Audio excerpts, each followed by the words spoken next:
Gimana Pak Ustaz? Upaya Yang pertama kita hormati ya setiap putusan dari Yang Mulia kita hormati, tetapi memang ada kontradiktif di situ. Kalau lihat pasalnya itu memang minimalnya 4 tahun.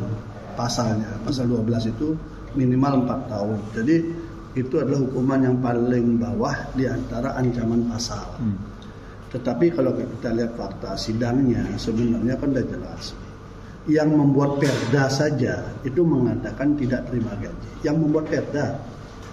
Kemudian yang membuat perda ini dikalahkan dengan tafsir yang ada di luar, tafsir umum gitu kan, yang tidak hadir di sidang, yaitu dari KBBI, Kamar Besar Bahasa Indonesia.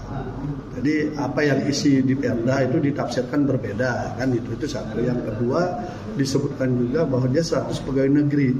Ketika disebut 100 pegawai negeri, saksi ahli juga menyebutkan selain ada imbalan, ada urusan pekerjaan dan sebagainya, harus ada SK, ada keputusan dari lembaga pemerintahan yang ada di atasnya. MDA ini kan bukan lembaga pemerintahan.